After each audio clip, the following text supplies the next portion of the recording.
Buen día tengan todos.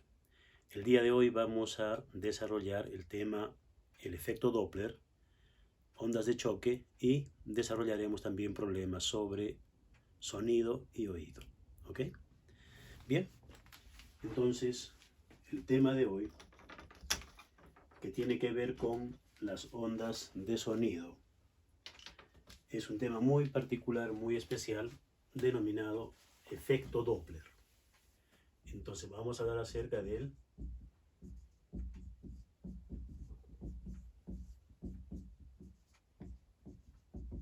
efecto Doppler. Muy bien, ¿en qué consiste el efecto Doppler?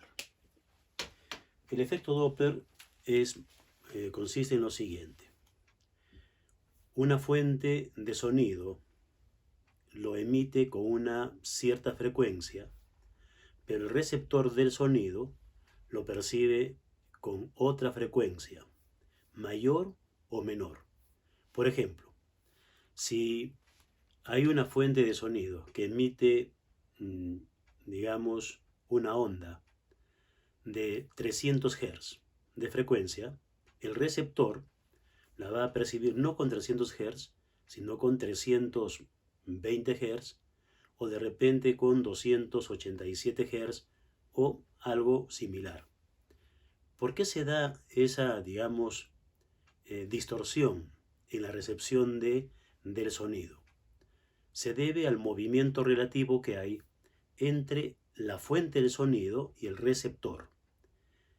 Es decir, ya sea que la fuente esté en movimiento, acercándose al receptor o alejándose del receptor, o la fuente está quieta y es el receptor del sonido el que se acerca o se aleja de la fuente. O también puede darse el caso que los dos están en movimiento, pero para que se dé el efecto Doppler, suponiendo que tanto la fuente del sonido como el receptor viajan en el mismo sentido, obviamente la velocidad de ellos no puede ser igual. Si es igual, prácticamente es como estuvieran en reposo porque la distancia entre ellos no cambia, por lo tanto no se estaría produciendo el efecto Doppler. Para que se produzca el efecto Doppler, tiene que haber una diferencia en las velocidades. Por ejemplo, podría ser que el observador se mueva más rápido que la fuente. Si es así, entonces se van a ir alejando.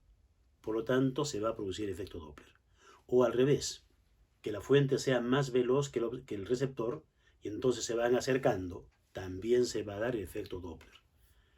Bien, podemos decir entonces con todo lo que hemos conversado, lo que hemos dicho ahora, es que el movimiento relativo entre el emisor del sonido y el receptor del sonido va a provocar el llamado efecto Doppler. Pero hay otra situación un poquito más, digamos, complicada de analizar. Es cuando la fuente y el receptor están en reposo, pero quien se mueve es el medio donde se transporta la onda. Y normalmente decimos el sonido viaja en el aire, entonces cuando hay viento, si hay viento, obviamente hay desplazamiento de masa de aire y como el sonido viaja en el aire, obviamente ese desplazamiento de la masa provoca una distorsión en la frecuencia. De manera que, a pesar de que están en reposo, tanto la fuente como el receptor, el hecho que exista viento hace que el receptor perciba el sonido con una frecuencia distinta a la que fue emitido. Muy bien. Entonces, como pueden ver, hay varios factores que van a determinar que se produzca el efecto Doppler. Vamos a ahora hacer un esquema, un gráfico de lo que acabo de decir para ver qué es lo que se modifica además de la frecuencia, qué otra magnífica se podría estar modificando.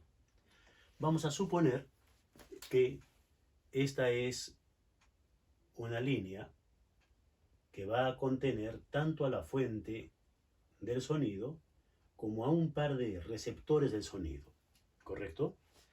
Vamos a decir que inicialmente la fuente del sonido se va a encontrar justo aquí, en este punto, digamos en el punto medio de esta recta que he dibujado, que podría coincidir con el eje X, un eje de referencia. Muy bien. Entonces esta es la fuente la que la denominamos con el símbolo S. Esa es la fuente del sonido. Muy bien. Y esa fuente tiene una velocidad, decimos, hacia la derecha. Entonces la fuente se está moviendo hacia la derecha, con una velocidad V sub S. Muy bien. Vamos a decir, hay un observador o un receptor del sonido en esta posición, aquí, a la derecha. Y a la izquierda hay otro receptor del sonido ubicado simétricamente, ¿correcto? Ubicado simétricamente,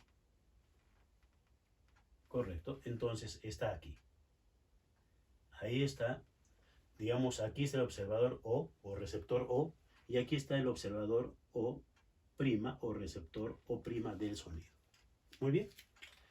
Esta va a ser la posición 1, la primera posición, la posición inicial, posición 1. En ese momento, la fuente va a emitir un pulso. Y como la fuente es una fuente puntual, recuerden que cuando la fuente es puntual, el frente de onda es una esfera. Por lo tanto, el frente de onda de ese pulso va a ser una esfera que va a ir creciendo hasta llegar a alcanzar a estos dos receptores del sonido. Entonces tendríamos nosotros, tanto hacia arriba como hacia abajo y hacia el frente, acá todo un frente de onda esférico, que obviamente corresponde al primer pulso. Corresponde al primer pulso. Muy bien. Ahí lo tenemos. Bien. Ahora, como la fuente se mueve, en otro momento se encontrará, digamos, aquí. Esa es la posición 2 de la fuente. Y obviamente lanza otro pulso en esa posición y su frente de onda, vamos a decir, va a llegar hasta aquí en algún momento, correcto. Y entonces tenemos otro frente de onda más pequeñito que el anterior, porque obviamente fue lanzado después. Entonces aquí tenemos este frente de onda, que corresponde al segundo pulso.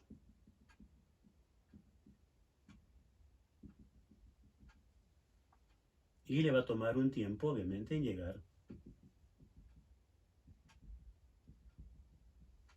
al receptor. Muy bien. Cuando se encuentre luego aquí, en posición 3, este va a ser, entonces vamos a ir apuntando. Este es el frente de onda que corresponde al primer pulso. El frente de onda que corresponde al segundo pulso. Y cuando la fuente se encuentra aquí, está emitiendo un tercer pulso, cuyo frente de onda va a llegar, digamos, hasta aquí. Ese frente de onda es chiquitito. Aquí. El tercer frente de onda. Muy bien. Y luego se va a encontrar en esta posición a punto de lanzar el cuarto pulso. ¿Correcto? Bien. ¿Qué estamos observando aquí? Miren con qué frecuencia van a llegar los pulsos al observador O'. Llegó el primer pulso y muy pronto va a llegar el segundo y también pronto llegará el tercero, etc. Mientras que el observador O, a él le ha llegado el primer pulso y va a demorar mucho más tiempo en que llegue el segundo y luego que llegue el tercer pulso en relación a lo que le llega al observador O'. Entonces podríamos graficar aquí una longitud de onda que correspondería también al tiempo que ha pasado de un periodo. Entonces, entre pulso y pulso, entre frente de onda y frente de onda de cada pulso, lo que tenemos es, entonces, una longitud de onda. ¿Y qué entonces ahora podemos notar? Que la longitud de onda que le llega al observador O' es bastante pequeñita, mientras que la longitud de onda que le llega al observador O es bastante grande. Luego, el periodo con el cual están llegando los pulsos a O' es un periodo pequeño comparado con el periodo de llegada de los pulsos al observador O. Por otro lado, recuerden que la frecuencia es la inversa del periodo. Si aquí el periodo es pequeño, la frecuencia será alta, entonces de alta frecuencia. Y aquí el periodo es bastante largo, entonces será de frecuencia baja. Por lo tanto, cuando la fuente se acerca al observador, la frecuencia que percibe el observador es mayor que la frecuencia de emisión. Y cuando la fuente se está alejando del observador, la frecuencia que percibe el observador es menor que la frecuencia de emisión. Ninguno de los dos percibe la frecuencia real de emisión. Muy bien. Entonces, para ver en cuánto varía o cómo varía esa frecuencia, vamos a hacer ahora otro análisis en otra gráfica. Y entonces tenemos lo siguiente. Vamos a tener aquí una línea, otra vez, que coincide con el eje X, ¿ok? Una recta que coincide con el eje X, ¿ok? Vamos a decir entonces que en el momento inicial t sub 0 tenemos nosotros aquí la fuente del sonido, correcto, pero que se está moviendo hacia la derecha con una velocidad v sub s, la velocidad de la fuente del sonido. Muy bien. Y a cierta distancia, aquí por ejemplo, se va a encontrar el receptor del sonido u observador.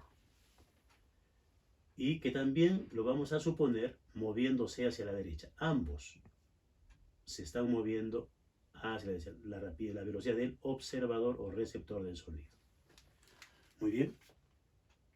La distancia inicial que hay entre ellos voy a marcar como L. L es la distancia inicial entre los dos. La distancia inicial entre los dos. Muy bien. Decíamos al inicio que si la velocidad de los dos es la misma, esa distancia no va a cambiar. Y si la distancia no cambia, significa que no se están acercando ni se están alejando. Por lo tanto, la frecuencia con la cual reciba el sonido del observador va a ser exactamente la que emite. O sea, no va a haber ningún problema. No hay efecto Doppler. Pero, si la velocidad del observador es mayor que la de la fuente, entonces se están alejando y ahí sí se produce el efecto Doppler. Y si se están alejando, el receptor va a recibir el sonido con menor frecuencia que la emisión. Al revés, si la fuente es más veloz que el observador, se van a ir acercando, ¿correcto? Y si se están acercando, entonces el observador va a percibir el sonido con mayor frecuencia de la de emisión. ¿Bien?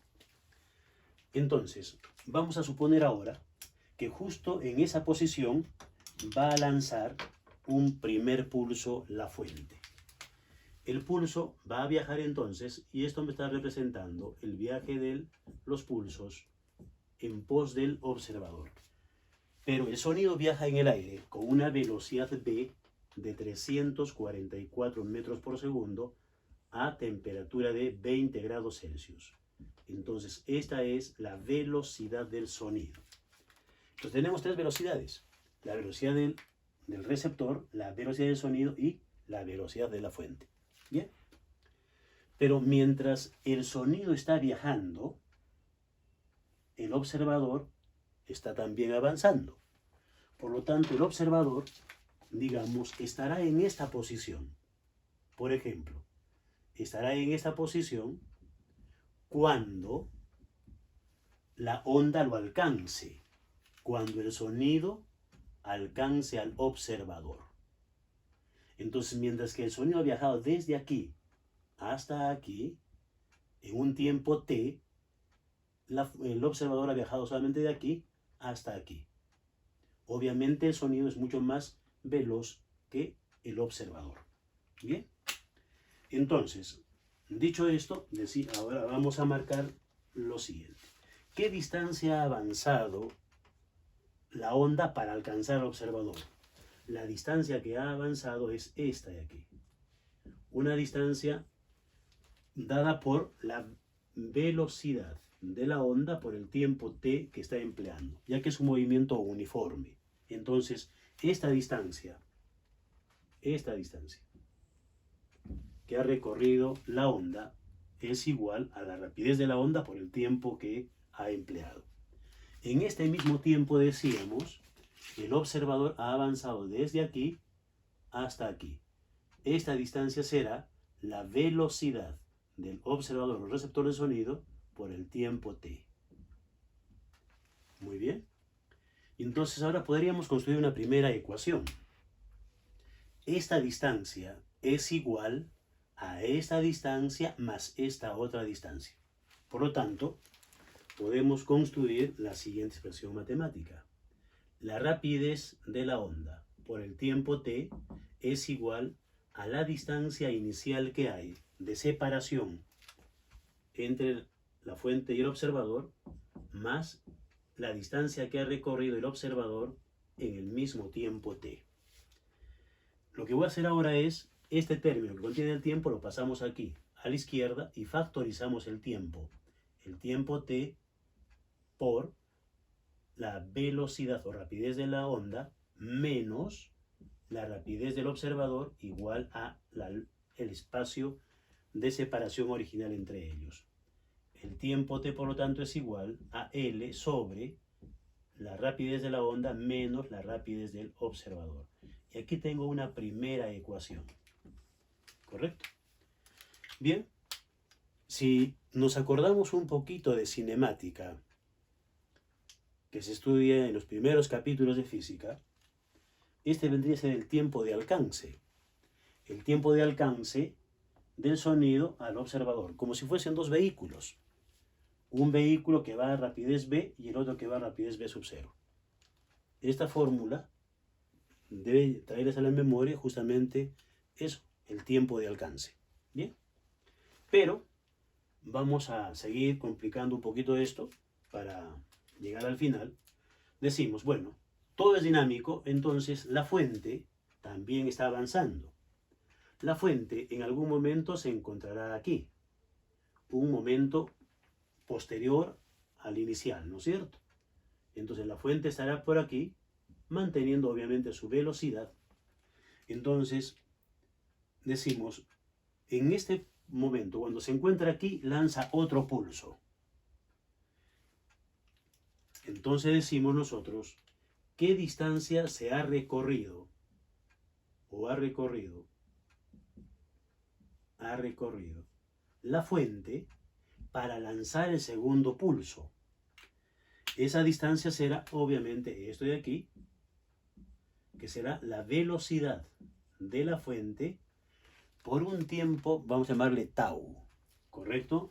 Letra griega tau, que me representa el tiempo que le ha tomado la fuente ir de este punto a aquel y en este momento lanza el segundo pulso.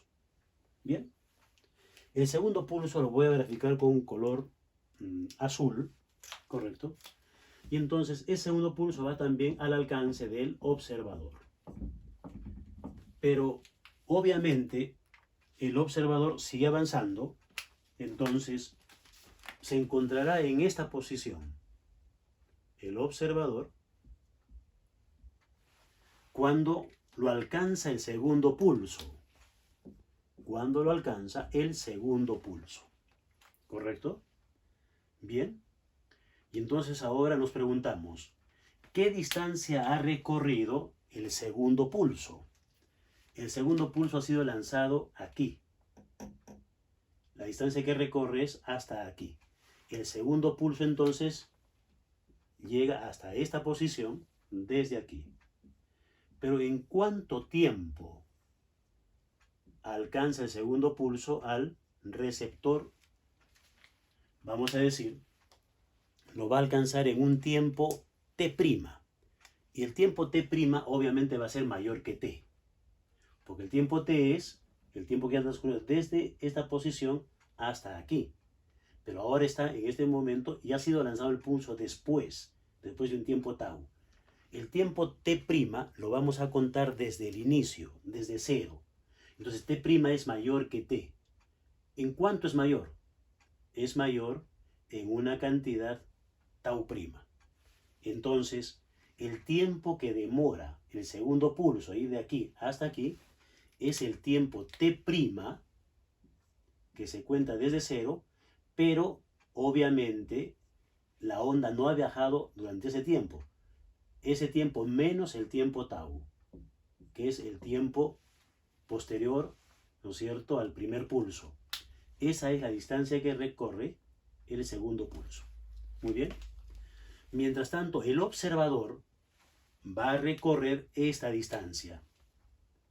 Desde el momento inicial hasta que fue alcanzado por el segundo pulso, a esta distancia le voy a llamar, obviamente, la rapidez del observador por el tiempo t'. Porque recuerden que t' se cuenta desde cero.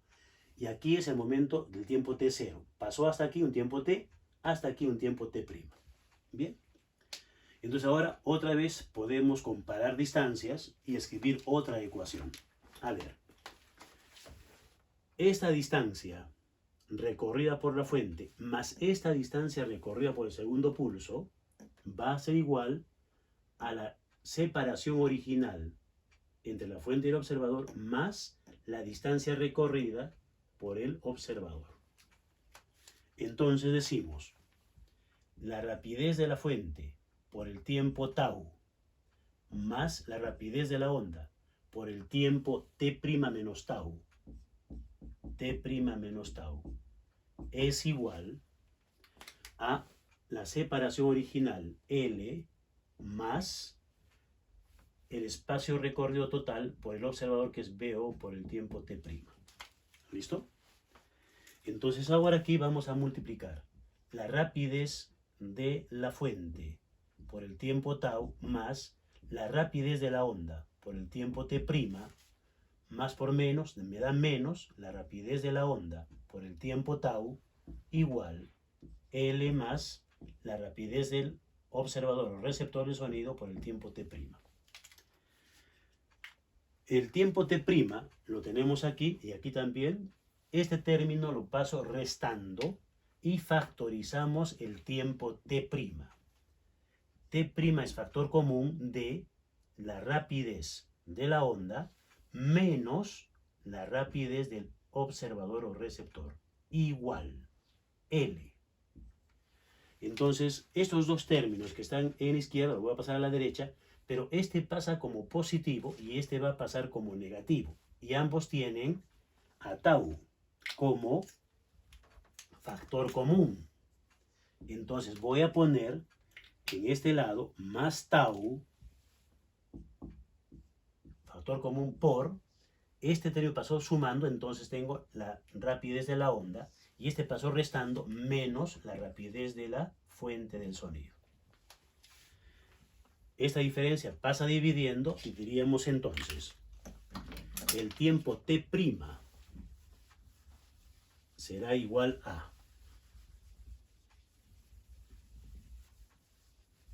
entonces decimos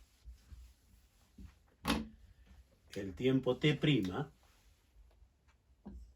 será igual a la distancia L más tau por la rapidez de la onda menos la rapidez de la fuente sobre la rapidez de la onda menos la rapidez del observador. Ecuación 2. Ecuación 2. Y entonces ahora tengo dos tiempos contados desde cero, el tiempo t y el tiempo t'. La diferencia de estos tiempos va a ser, vamos a decir, el tiempo tau'. A ver, me explico. El tiempo tau es el intervalo de emisión de los pulsos. pero el primer pulso llegó al tiempo t y el segundo pulso al tiempo t'. Por lo tanto, la diferencia de esos tiempos es el intervalo de llegada de los pulsos, ¿correcto? Entonces, es tau prima, le voy a llamar al intervalo de llegada. Tau es el intervalo de emisión y tau prima el intervalo de llegada o de recepción de los pulsos. Entonces, decimos, se define a tau prima, se define a el tiempo tau prima como el intervalo de recepción de los pulsos. Entonces, entonces tau prima es igual al tiempo t' menos el tiempo t, ¿correcto? Por lo tanto, decimos, el intervalo de recepción de los pulsos será L más el intervalo de emisión por B menos Bs sobre la rapidez de la onda menos la rapidez del observador menos L entre el mismo denominador. Entonces, tenemos denominador común. Por lo tanto, tau prima será igual a denominador común B menos BO. Correcto. Pero arriba entonces tengo L más este término menos L. Entonces L se cancela. Significa que no importa entonces cuál fue la separación original entre la fuente y el observador, porque igual se va a eliminar y solo nos queda el intervalo de emisión de los pulsos por la rapidez de la onda menos la rapidez de la fuente. Entonces, ahora podemos decir lo siguiente. A ver, si tau es el intervalo de emisión de los pulsos y tau prima el intervalo de recepción de los mismos, podríamos decir que entonces estos son el periodo. El periodo de emisión sería tau y el periodo de recepción sería tau prima. Por lo tanto, puedo cambiar la simbología y decir entonces el periodo con el cual, digamos, de recepción de los pulsos es igual al periodo de emisión por la rapidez de la onda menos la rapidez de la fuente sobre la rapidez de la onda menos la rapidez del observador. Y esta es una expresión importante entonces, porque ya tengo la relación entre los periodos de emisión y de recepción. ¿En función de qué? En función de las tres rapideces del sonido, de la fuente y del receptor. Esta ecuación 3, ya es una ecuación importantísima. Pero viene otra situación. ¿Qué es lo que percibimos nosotros con el oído? ¿Percibimos el periodo? No. El periodo no lo podemos percibir. ¿Qué es lo que percibimos? Lo que percibimos es la frecuencia, es decir, lo que percibimos es el tono del sonido. El tono del sonido está dado por la frecuencia, o al revés, la frecuencia determina el tono del sonido, ¿correcto? Entonces, por ejemplo, las notas musicales están determinadas por la frecuencia de dichas notas musicales, ¿ok? Bien, entonces, lo que tengo que buscar aquí es lo que podemos percibir, que es la frecuencia. Y sabemos que la frecuencia es la inversa del periodo, entonces le damos la vuelta a toda la expresión. La frecuencia prima será igual a la frecuencia F y este cociente le damos también la vuelta. A toda la expresión la invertimos y entonces obtenemos lo que es la frecuencia. Muy bien. Entonces,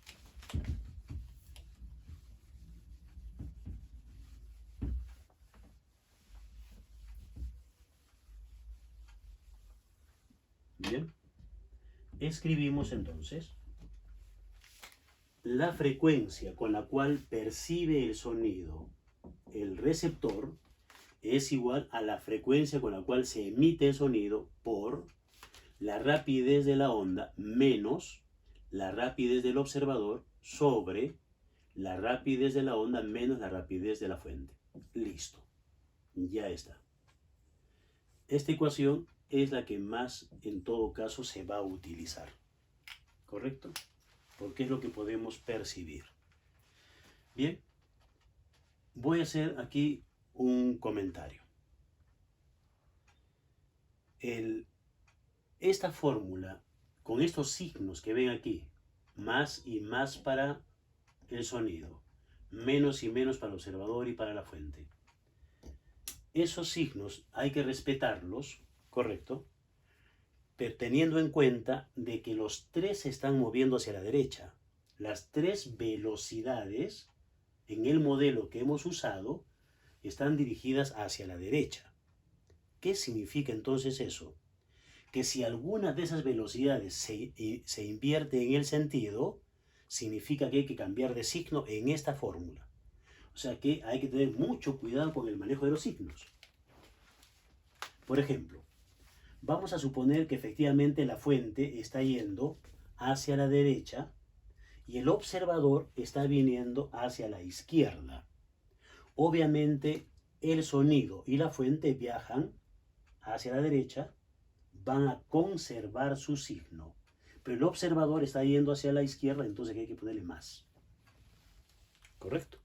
Al revés. De repente la fuente se está yendo hacia la izquierda, mientras que el observador se va hacia la derecha. Pero obviamente la fuente emite el sonido viaja en todas las direcciones. Por lo tanto, el sonido, a pesar de que la fuente va hacia la izquierda, el sonido viaja hacia la derecha en pos del receptor. En este caso, el sonido y el observador viajan hacia la derecha, conservan sus signos. Y la fuente que está yendo hacia la izquierda tiene que cambiar de signo aquí. Entonces hay que tener mucho cuidado en esas situaciones. El cambio de signo en esas tres velocidades. Así como está, repito, es para el modelo que hemos usado, que todo se mueve hacia la derecha. ¿Correcto? Bien. ¿Qué otra cosa podemos calcular a partir de esta expresión? La longitud de la onda, que hemos visto también varía, la longitud de onda en un caso y en el otro. Sabemos nosotros que la rapidez de la onda, decimos entonces, ¿cómo? La rapidez de la onda es la longitud de onda por la frecuencia. Entonces, la longitud de la onda va a ser igual ¿a qué? Será igual a la rapidez de la onda entre la frecuencia. O podríamos decir también, ¿no es cierto? O la rapidez o longitud de onda es igual a la rapidez por el periodo, que es la inversa de la frecuencia.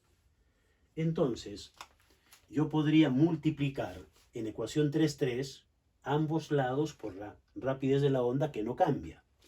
Entonces decimos en la ecuación 3, podríamos hacer multiplicar la rapidez de la onda por el periodo t', y esto será igual a la rapidez de la onda por el periodo t. Ahí no está cambiando nada porque estamos multiplicando ambos miembros por la misma cantidad. ¿Correcto? Entonces, obviamente b por t' es lambda prima. Va a corresponder a la longitud de onda prima. Y b por t, la longitud de onda real. Esta es la longitud de onda que le llega al observador, y este es igual a la longitud de onda real de emisión por la rapidez de la onda por bs entre la rapidez de la onda menos b, la rapidez del observador. Y aquí tengo esta otra expresión 5. O sea, tengo relación entre periodos, frecuencias, longitudes de onda. ¿Correcto? Y si a esa frecuencia en 4 multiplico por 2pi ambos lados, tengo la frecuencia angular. Y si aquí dividimos entre 2pi, voy a tener la inversa de el número de onda. Le damos la vuelta y tendremos el número de onda. Ok. Entonces también podemos encontrar relación entre las frecuencias angulares y los números de onda. Bien, pero básicamente esas son las tres cantidades importantes. ¿Ok? Entonces, vamos a ver ahora, ponemos otro tema, ondas de choque. A ver, las ondas de choque es un caso particular del efecto Doppler. ¿Ok? Es un caso particular o especial del efecto Doppler. Decimos entonces ondas de choque. Ondas de choque. También llamadas ondas Mach. ¿Ok? También se les denomina ondas Mach. Bien. Veamos entonces. A ver. ¿Cuándo se produce esto? Esto se produce cuando la fuente de sonido, o la fuente de la onda, mejor diremos en términos generales, es mayor, su rapidez es mayor que la onda misma que produce. En el caso del sonido, los aviones supersónicos, los jets, los aviones de guerra, viajan a mayor velocidad que el sonido que ellos emiten.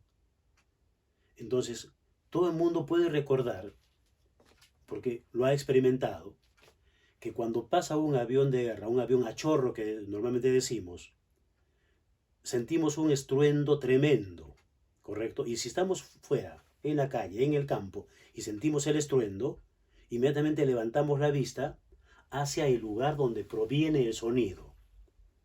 Y sin embargo, cuando levantamos la vista, lo que observamos no es a la fuente del sonido, sino una estela de humo. Una estela de humo que si seguimos esa estela de humo vamos a encontrar al final de la estela justamente a ese avión jet, que le llamamos avión, le decimos que son aviones a chorro, ¿no?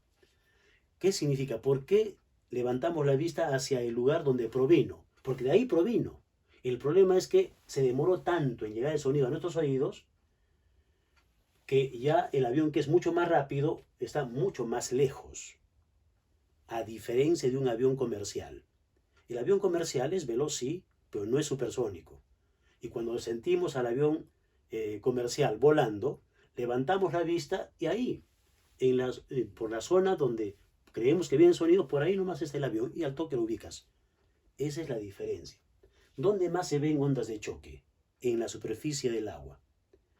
Cuando una lancha está a gran velocidad, las ondas que produce en la parte trasera de ella viajan más lento, más lentas esas ondas en la superficie del agua que la velocidad de la lancha. También ahí tenemos ondas de choque. A las ondas de choque también se les llama ondas de proa, ¿correcto? Refiriéndose al tema de las lanchas. Muy bien. Vamos a hacer un esquema de cómo son estas ondas de choque. Otra vez aquí la línea, ¿correcto? A lo largo de lo cual se va a mover la fuente y voy a dibujar esta otra línea que me va a ayudar a hacer la gráfica. Esta línea me ayuda a hacer la gráfica, ¿correcto? Entonces, ¿qué es lo que tenemos? En algún instante, la fuente del sonido está aquí. Posición 1. Y lanza su primer pulso. Obviamente, la fuente está viajando a gran velocidad en ese sentido. Es más veloz que la onda que va a producir. Muy bien. El frente de onda va a ser una esfera, en el caso de los aviones, a chorro, y va a ser, vamos a decir, una especie de circunferencia en el caso de las olas en la superficie del agua, producidas por la lancha. El frente de onda, obviamente en el caso de los aviones supersónicos, es una esferita, y aquí está la esfera. La esfera va a estar determinada o limitada por estas líneas que he dibujado aquí. Entonces, algo así. Es el radio, más o menos aquí es el radio. Entonces tenemos estas esferas.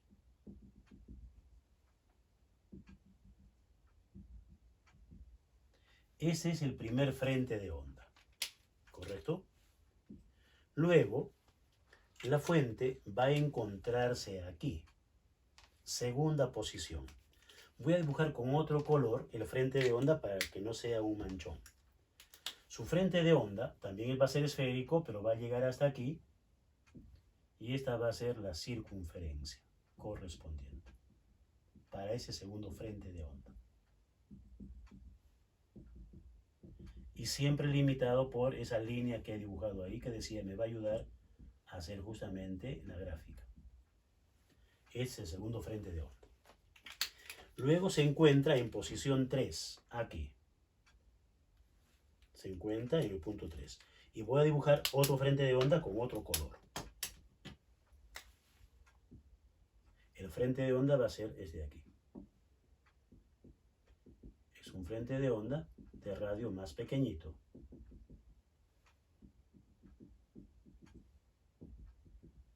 ¿Listo? 3. Luego se encuentra aquí. Posición 4. Y lanza otro pulso. Y lo dibujamos con otro color. Vamos a repetir el rojo. El frente de onda es este. Ese es 4. Y luego se encuentra ya aquí, en la punta mismo. En posición 5. A punto de emitir otro pulso. Si en este punto estuviera un observador, si aquí estuviera un receptor del sonido, ¿qué pulso llegaría primero? A él le llegaría primero el cuarto pulso. Después le llega el tercer pulso. Después el segundo pulso y al final le va a llegar el primer pulso. Miren el orden que tiene. Primero, segundo, tercero, o sea, va a llegar el sonido invertido. Por eso se siente ese estruendo. No sé, digamos, es un sonido totalmente distorsionado porque primero llega el último pulso y al final llega el primer pulso. ¿Correcto? Eso pasa con los aviones supersónicos, en cuanto al sonido se refiere. Y en la superficie del agua, esta sería la lancha, miren. Esta sería la lancha. ¿Y qué es lo que se ve detrás de la lancha? Como una especie de triángulo.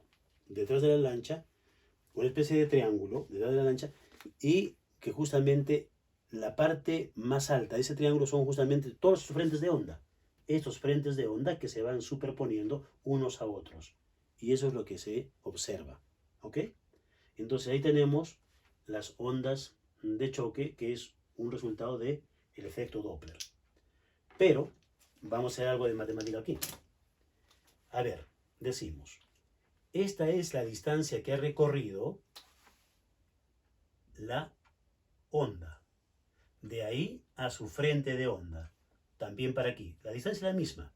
Pero me interesa ver esta distancia de aquí, que es perpendicular a esa línea que he dibujado.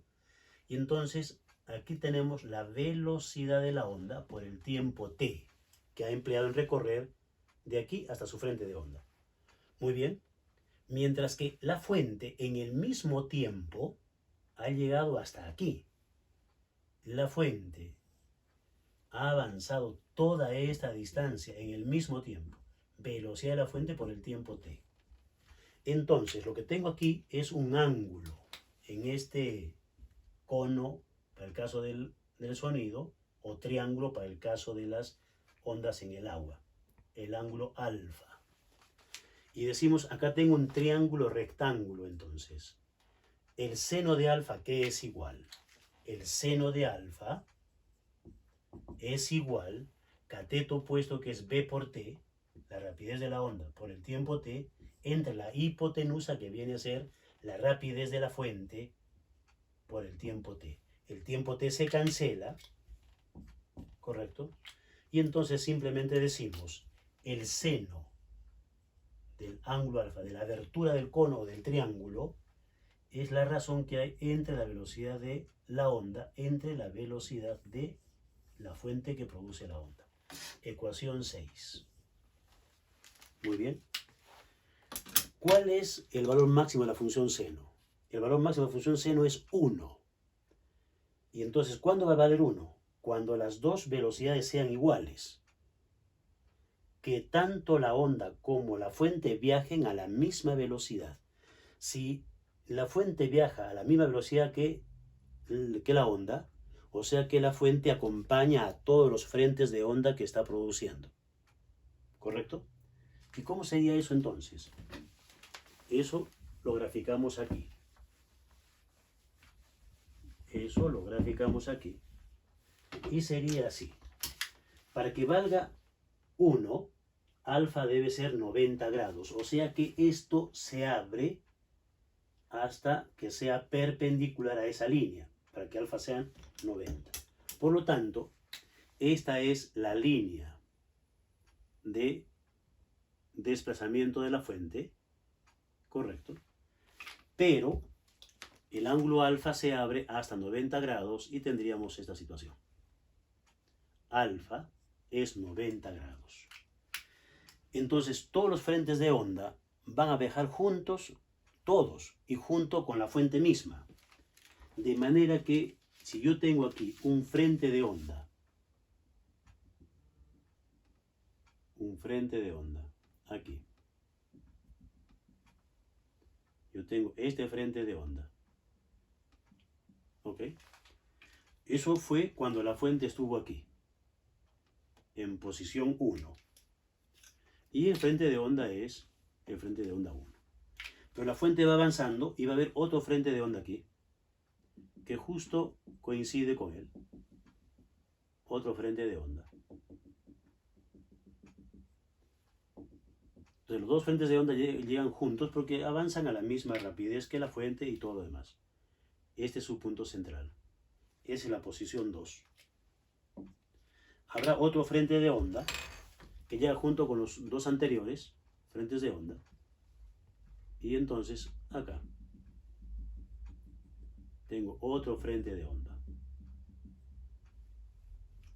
3. Este es el segundo frente de onda, el tercero, y eso corresponde cuando estuvo la fuente en esta posición 3. Posición 3. Y así sucesivamente, podemos dibujar uno más.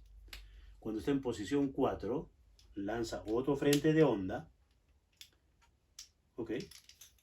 Entonces, lo que sucede, como decíamos, que como la fuente y la onda tienen la misma rapidez, el frente de onda viaja junto con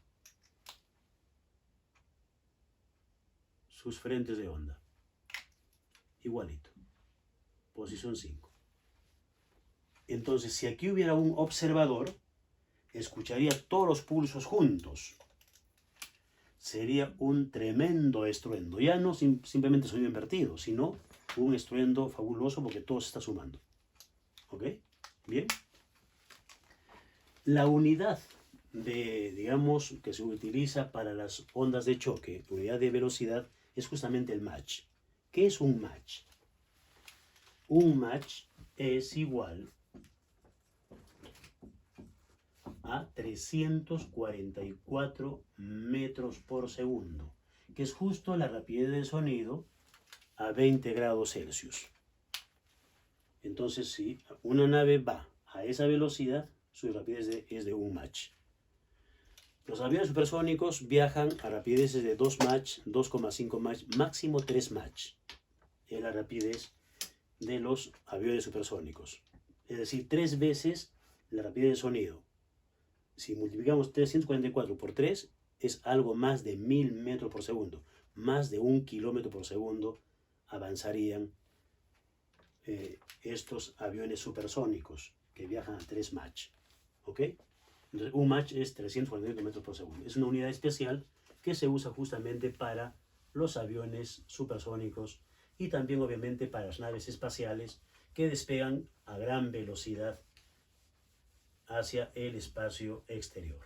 Muy bien, esto le ponemos punto final a la teoría y ahora vamos a hacer algunos problemas. Algunos problemas sobre sonido y oído. ¿Muy bien? Problemas.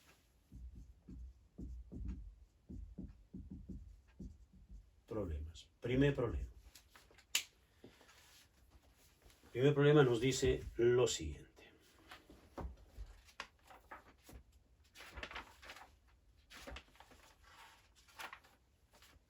Bien. Dice el sonido de una trompeta radia uniformemente en todas direcciones en aire a 20 grados Celsius. La temperatura del aire es 20 grados Celsius. Muy bien. Luego nos dice, a una distancia de 5,00 metros de la trompeta, a una distancia R1 de 5,00 metros de la trompeta, el nivel de intensidad del sonido es de beta. Ese nivel de intensidad, dice, es de 52,0 decibeles. Muy bien. Punto seguido. La frecuencia es de 587 Hz. La frecuencia que emite esa trompeta es de 587 Hz. Primera pregunta. Determine la amplitud de presión a esta distancia. Es decir, la máxima presión a la distancia R1, sub 1. ¿Cuál es la amplitud de la onda de presión? Pregunta B. Calcule la amplitud de la onda de desplazamiento. La amplitud de la onda de desplazamiento a esa distancia también, a la distancia R1. Pregunta C. ¿A qué distancia de la fuente de la trompeta R sub 2? ¿A qué distancia de la trompeta el nivel de intensidad del sonido será beta sub 2? Esto será beta sub 1 entonces. Beta sub 2 será de 30,0 decibeles. Bien. Vamos a ver entonces la solución a este problema. Solución. Primera pregunta. Pregunta A. Me están preguntando por la amplitud de la onda de presión a la distancia de 5 metros. Bien. Hay una fórmula que decíamos que era en una sesión anterior, decíamos que es fácil de recordar. Y decíamos que la intensidad del sonido es igual a la amplitud de presión entre 2 veces ρb. ¿Correcto? Entonces, lo que me interesa saber es cuál es la densidad del aire a esta temperatura. La densidad del aire a 20 grados Celsius es de 1,20 kilogramos por metro cúbico. Y la rapidez del sonido a 20 grados Celsius es de 344 metros por segundo. Estos datos son datos hartamente conocidos, de manera que ya se conocen. Entonces, esta es la incógnita. Me falta saber la intensidad. Bien. Para encontrar la intensidad a esa distancia, voy a usar el nivel de intensidad beta. Sabemos nosotros que el nivel de intensidad beta es igual a 10 decibeles por el logaritmo en base 10 de la intensidad I entre la intensidad I sub 0. Si estamos hablando del nivel de intensidad beta sub 1, entonces la intensidad I sub 1. ¿Correcto? Y si es I sub 1, será la intensidad I sub 1 y la amplitud de presión 1, que es justamente lo que estamos pidiendo. Entonces, beta sub 1 es 52 decibeles. 52 decibeles entre 10 decibeles, entonces, ya despejando, 52 entre 10 decibeles se cancela y me queda 52 entre 10, será igual al logaritmo en base 10 de la intensidad incógnita, que no conozco, que quiero averiguar, entre la intensidad I sub 0, que es, recuerden, la intensidad más baja que podemos percibir, ¿no es cierto?, que es 10 a la menos 12 watts por metro cuadrado. Bien, esta razón es 52 es 5,2. Para eliminar la función logaritmo, como es en base 10 decimos, entonces, aplicando las propiedades de los logaritmos, esto sería 10 elevado a 5,2. Igual, desaparece el logaritmo, la intensidad I sub 1 entre la intensidad I sub 0.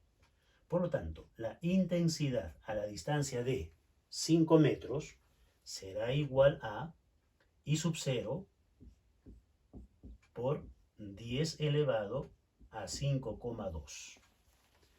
Recuerden que I sub 0 es 10 a la menos 12. Entonces reemplazamos eso y decimos, la intensidad I sub 1 es 10 a la menos 12 watts por metro cuadrado, eso por 10 elevado a 5,2. Y tendremos entonces esto de aquí. El resultado de esta intensidad es de, a 5 metros de la trompeta, la intensidad del sonido es de 1,58 por 10 a la menos 7. 1,58 por 10 a la menos 7 watts por metro cuadrado. Bien. Entonces, como ya tengo la intensidad I sub 1, decimos, por lo tanto, entonces, la amplitud de la onda de presión a la distancia de 5 metros es 2 veces la densidad del aire por la rapidez del sonido y por la intensidad I sub 1. La amplitud de la onda de presión será entonces 2 veces 1,2 kilogramos por metro cúbico por 344 metros por segundo por 1,58 por 10 a la menos 7. Esto es pascales. Estamos hablando de presión, pascales. La amplitud de la onda de presión es de, el resultado es de 11,4 por 10 a la menos 3. 11,4 por 10 a la menos 3 pascales. Respuesta. Esta es la respuesta a la pregunta A. Pregunta B. La pregunta B es, ¿cuál es la amplitud de la onda de desplazamiento? Hay una relación entre esas dos amplitudes. La máxima amplitud de la onda de desplazamiento es igual a el número de onda por el módulo de volumen por la amplitud de la onda de desplazamiento a la distancia R1. ¿Ok? Conozco esto, entonces hay que calcular aquello, pero no conozco el número de onda, tampoco el módulo de volumen del aire. Pero sabemos nosotros que la rapidez de la onda del sonido en este caso es igual a lambda por la frecuencia. Pero lambda es 2pi sobre k. Lambda es 2pi sobre k.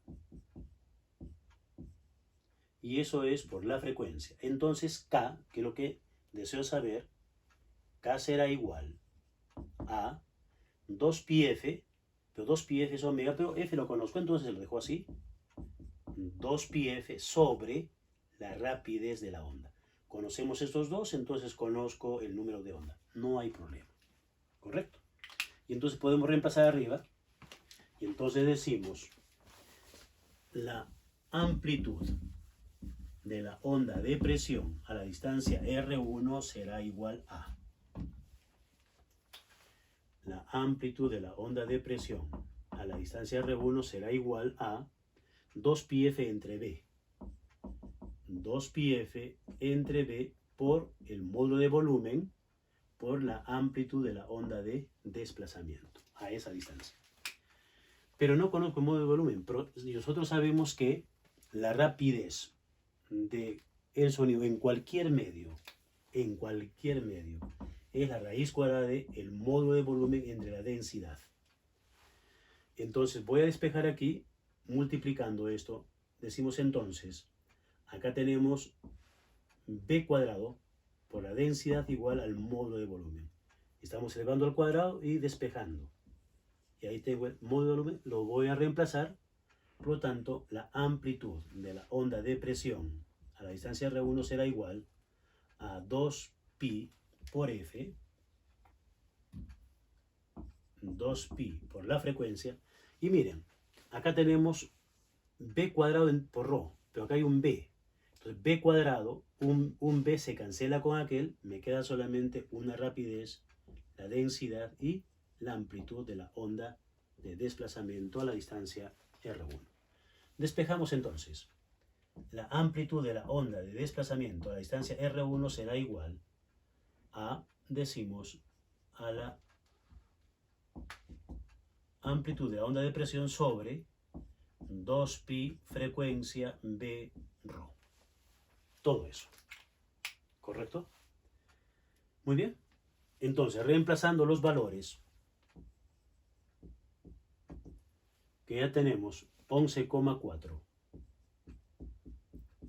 por 10 a la menos 3 pascales sobre 2 veces pi, la frecuencia 587 Hz, la rapidez 344 metros por segundo, la densidad 1,2 kilogramos por metro cúbico, esto es metros. La amplitud de la onda de desplazamiento a la distancia de 5 metros es apenas de 7,49 por 10 a la menos 9 metros. Pequeñísima, como pueden ver, muy, pero muy pequeñísima la amplitud de desplazamiento de las partículas del aire. Muy bien. Pregunta C. La pregunta C nos dice, ¿a qué distancia de la trompeta el nivel de intensidad será de 30,0 decibeles? Entonces, para encontrar eso, decimos lo siguiente. Otra vez aplicamos la expresión del nivel de intensidad. ¿Correcto? Nuevamente. Entonces decimos pregunta C. El nivel de intensidad a la distancia de a la distancia R2 que no conozco, va a ser igual a 10 veces 10 decibeles por el logaritmo en base 10 de la intensidad a la distancia R2 que no conozco entre la intensidad y sub 0. Esto se conoce, es 30 decibeles. 30 entre 10. 30 entre 10 será igual al logaritmo en base 10 de la intensidad 2 entre y sub 0. Esto es simplemente 3. Para eliminar el logaritmo en base 10 decimos 10 al cubo es igual a la intensidad 2 entre la intensidad sub 0. Pero sabemos entonces nosotros que la intensidad y sub 0, pasando acá a multiplicar, es 10 a la menos 12 watts por metro cuadrado y eso por 10 al cubo. Es un producto sencillo, entonces la intensidad a la distancia R2 que voy a averiguar debe ser de 10 a la menos 9 watts por metro cuadrado. Esa es la intensidad. Y entonces, ahora, como la onda de sonido es una onda, digamos, producida por un punto, es una onda esférica, decimos la intensidad a la distancia R1 entre la intensidad a la distancia R2 es igual. Esta intensidad es inversamente proporcional a su distancia al cuadrado y la otra también inversamente proporcional a la distancia al cuadrado. Esto lo hemos visto en un video anterior, ¿correcto? Cuando hablábamos de ondas mecánicas. En ondas mecánicas hemos visto esta expresión. Entonces, se conocen las dos intensidades, conocemos R1, calculamos R2. Entonces, R sub 2 al cuadrado será igual a R sub 1 al cuadrado por el cociente entre la intensidad 1 y la intensidad 2. Entonces, decimos, sacando raíz cuadrada, la distancia R sub 2, que deseamos saber cuánto vale, es de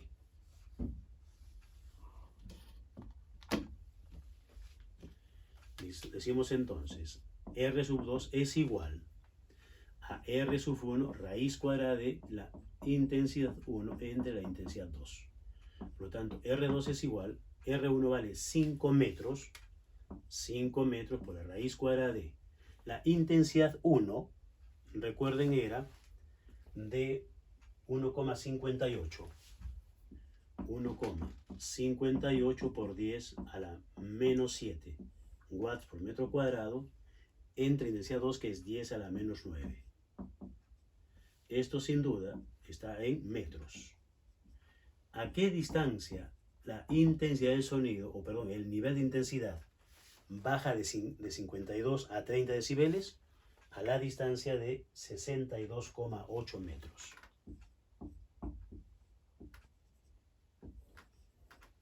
¿Listo? A 5 metros, este es el nivel de intensidad. A 62,8, este es el nivel de intensidad. Bien. Este problema es un problema un poco largo. Entonces, hemos visto casi todos los temas que tienen que ver con sonido y oído. Se ha visto prácticamente todo. Solamente aquí faltaba introducir un poquito de efecto Doppler. Pero bueno, vamos a ver en otro problema de ese caso. Problema 2. Problema 2. Segundo problema. Decimos lo siguiente. A ver. Dice, un tipo de acero tiene densidad 7,8 por 10 al cubo kilogramos por metro cúbico. Un tipo de acero tiene una densidad. La densidad del acero, 7,8 por 10 al cubo kilogramos por metro cúbico. Muy bien. Y resistencia a la ruptura de 7,0 por 10 a la octava pascales. Ese es el esfuerzo de ruptura máximo, o sea, el máximo esfuerzo por tensión que puede soportar es de 7,0 por 10 a la octava pascales. Muy bien. Luego nos dice, se fabricará una cuerda cilíndrica para guitarra con 4,00 gramos de este acero. La masa de ese acero es apenas 4,00 gramos. Muy bien. Luego dice, primera pregunta. Calcule la longitud y el radio de la cuerda más larga y delgada. Es decir, ¿cuál es la máxima longitud de la cuerda y cuál es el radio mínimo de la cuerda? ¿Correcto? Que pueda someterse a una tensión de 900 newtons sin romperse. Entonces, esto es el límite. Acá tengo el máximo esfuerzo que puede soportar y esa es la tensión y hay que averiguar esos valores. Pregunta B. ¿Qué frecuencia fundamental máxima podría tener esta cuerda? Frecuencia fundamental F1 máxima. En este problema vamos a vincular la elasticidad del acero con los temas de sonido. ¿Ok? Entonces hay que recordar los conceptos de elasticidad. Muy bien. Entonces, la solución a la primera pregunta. A ver, vamos a empezar diciendo lo siguiente. Vamos a ver primero el radio. ¿Cuán delgada puede ser la cuerdita? Sabemos que el esfuerzo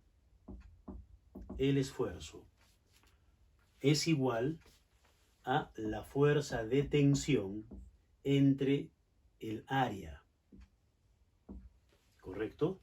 De la sección transversal de esa cuerda. Este va a ser el máximo, lo máximo que puede soportar, y esta es la tensión a la cual se va a someter. Por lo tanto, el área, vamos a decir a qué es igual. El área de la sección transversal es un círculo, por lo tanto es pi radio al cuadrado. Pi radio al cuadrado. De ahí sale el radio justamente. Entonces el radio mínimo que puede tener esta cuerda, R al cuadrado, será igual a la fuerza de tensión entre pi por el esfuerzo de ruptura. Sacamos la raíz cuadrada, entonces el radio es la raíz cuadrada de la tensión a la cual se somete la cuerda entre pi por el esfuerzo por tensión. Este radio es entonces raíz cuadrada de 900 newton sobre pi por 7 por 10 a la octava. 7 por 10 a la octava pascales. Como todo está en el sistema internacional, esto sin duda es metros. ¿Cuál es ese radio mínimo que debe tener la cuerda? El radio mínimo debe ser de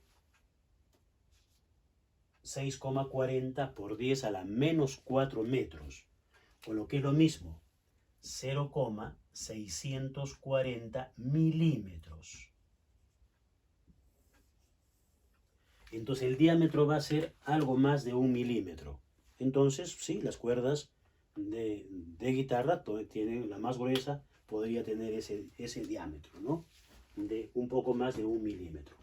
Muy bien. Ahora, como ya conozco el radio, puedo conocer el área. Y para determinar la longitud utilizamos los conceptos, digamos, de volumen y densidad. Sabemos que la densidad de cualquier sustancia es igual a la masa contenida en un volumen. Entonces, la masa la conocemos, 4 gramos. La densidad del acero también, 7,8 por 10 al cubo. El volumen, ¿a qué es igual? Acá tenemos la masa y el volumen es igual a el área. El área de la cuerda de la sección por su longitud. Entonces es pi por r al cuadrado por la longitud. De ahí sale la longitud.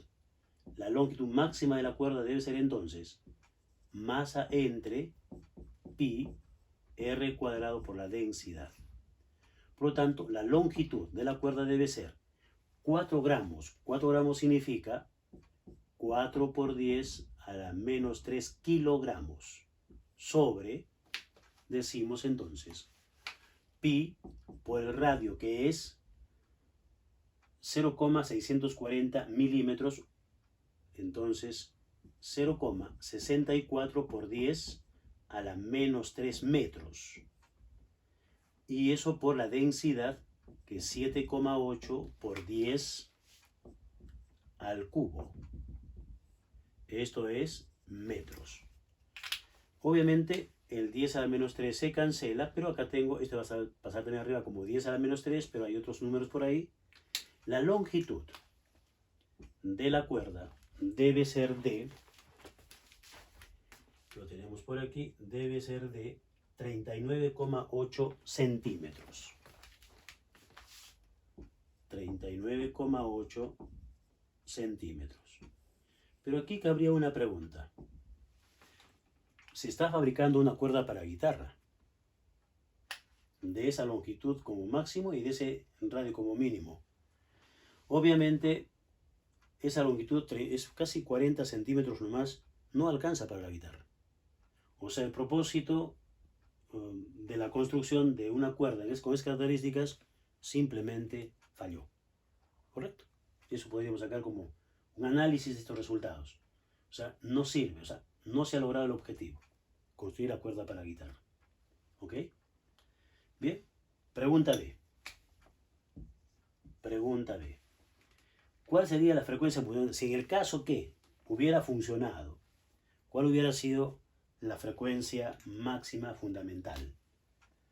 La frecuencia fundamental es igual, en el caso de las cuerdas tensas, la rapidez de sonido entre 2 veces la longitud.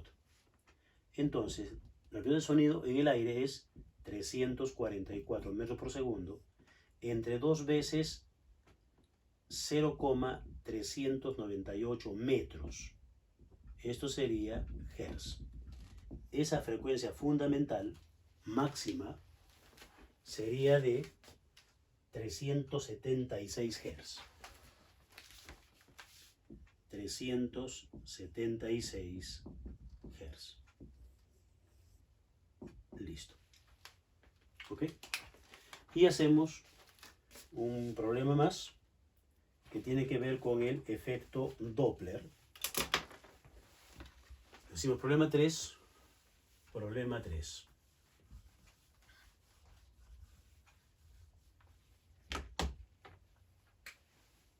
Problema 3.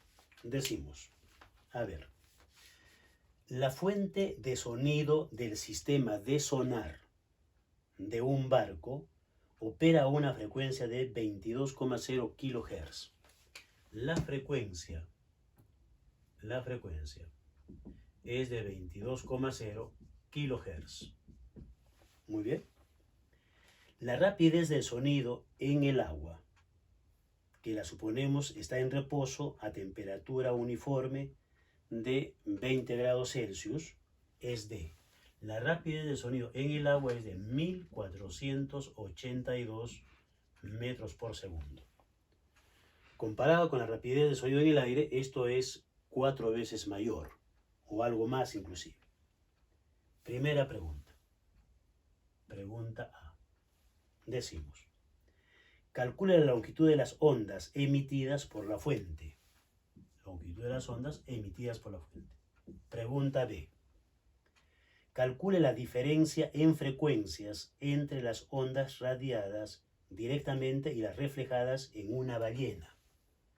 Diferencia de dos frecuencias. F segunda le voy a llamar menos F. ¿A cuánto es? Ya vamos a ver por qué F segunda. Dice, reflejadas en una ballena que viaja directamente hacia el barco a 4,95 metros por segundo. La rapidez de la ballena, 4,95 metros por segundo. El barco está en reposo. La rapidez del barco con B mayúscula, 0. Ballena con B minúscula, barco con B mayúscula. Muy bien. Entonces, vamos nosotros a analizar este caso. La primera pregunta es muy sencilla, ¿no? Nos están pidiendo solamente la longitud de la onda emitida y sabemos nosotros que la rapidez de las ondas es lambda por F. Entonces la longitud de la onda emitida es la rapidez del sonido en el agua entre la frecuencia. Porque las ondas van a viajar por el agua porque ahí está la ballena, ¿correcto? Entonces la longitud de onda será igual. 1482 es la rapidez del sonido en el agua entre la frecuencia de 22.000 Hz. Esto es metros. La longitud de la onda va a ser de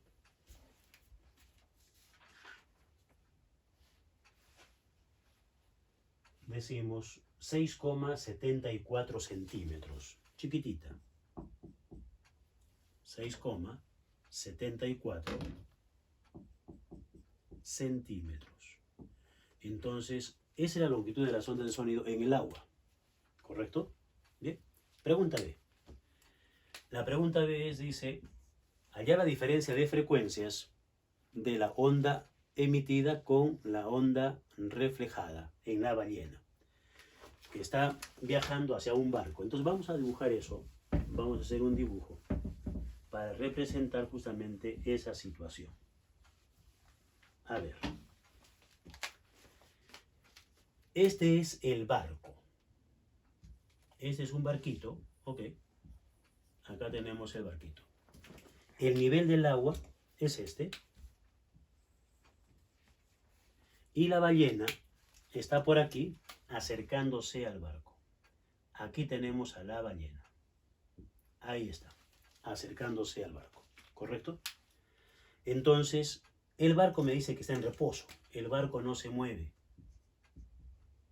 0. Pero el sistema de sonar del barco emite un sonido que va a viajar por el agua y va a llegar a la ballena. Entonces ahí tengo la velocidad del sonido en el agua. Pero la ballena está yendo hacia el barco. Esta es la velocidad de la ballena. Muy bien.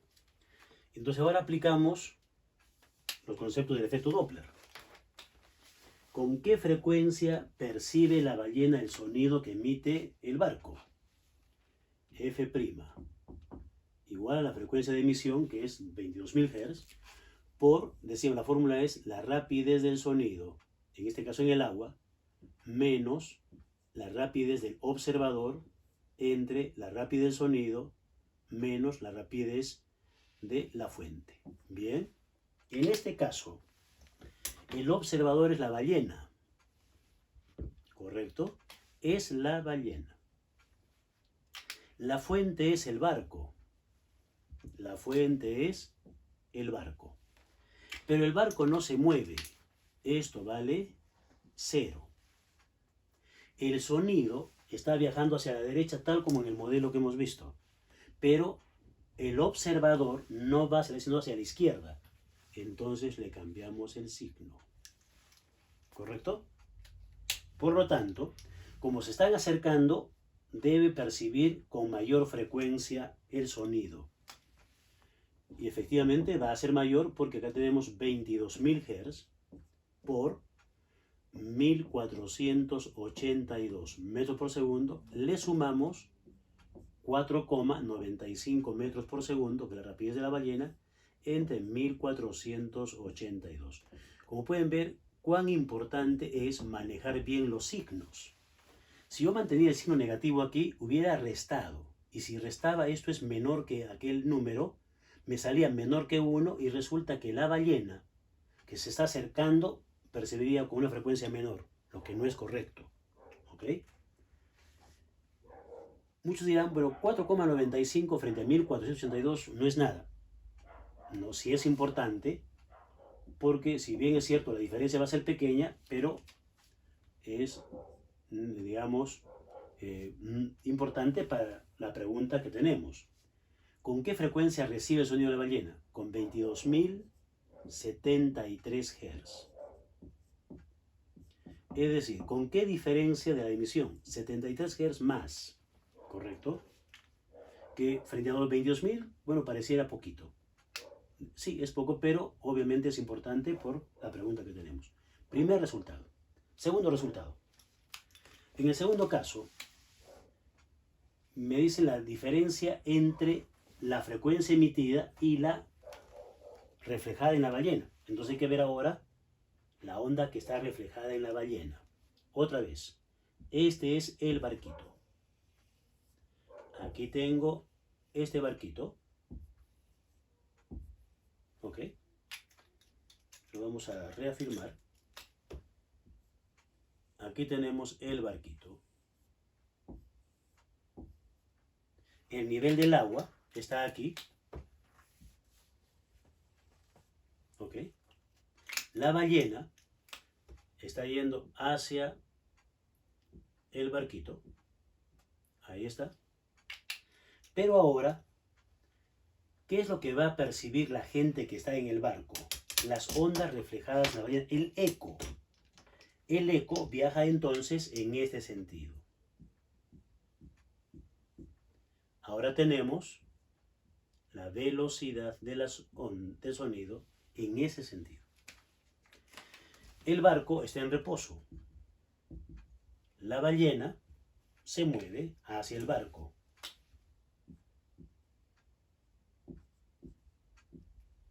La frecuencia de emisión o de las ondas reflejadas es esta. La frecuencia con la que llega es la frecuencia con la que rebota. Es esta la frecuencia. Entonces, aplicando nuevamente el efecto Doppler, diríamos lo siguiente. Aplicando nuevamente el efecto Doppler. Diríamos entonces la frecuencia con la que llega el sonido al barco, F segunda, pues puse F segunda, es igual a la frecuencia de emisión por la ballena, entre comillas, por la rapidez de la onda menos la rapidez del observador entre la rapidez de la onda menos la rapidez de la fuente. Muy bien.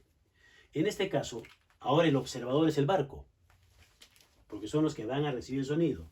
Es el barco. Y la fuente es la ballena. Rapidez de la ballena. Pero esto vale 0. El observador no se mueve. La ballena va hacia la izquierda. Más. El sonido también va hacia la izquierda. Menos y menos. Hay que cambiar de signo a cada una de las velocidades. Pero me encuentro matemáticamente hablando con lo siguiente. F' por menos B entre menos B más B de la ballena. Puedo cambiar de signo a todo nuevamente. O sea, este es el desarrollo por el modelo, pero una vez que ya lo construí, ahora decimos, aplicamos los conceptos de matemáticas. Cambio de signo a todo. Más, más y menos. Listo. No va a cambiar en nada el resultado. Por lo tanto, la frecuencia segunda es este valor 22.073 Hz por 1482 sobre 1482 menos 4,95 Hz. Y como acá hay diferencia, esto es mayor que 1, obviamente, como se están acercando, ellos van a recibir el sonido reflejado con mayor frecuencia que la que emite la ballena. ¿Correcto? ¿Cómo lo recibe? Lo recibe con una frecuencia de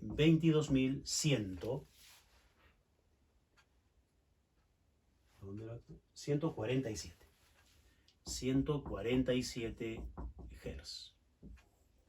Por lo tanto, entonces, la diferencia entre la frecuencia recepcionada con la frecuencia emitida es 22.147 menos 22.147 Hz.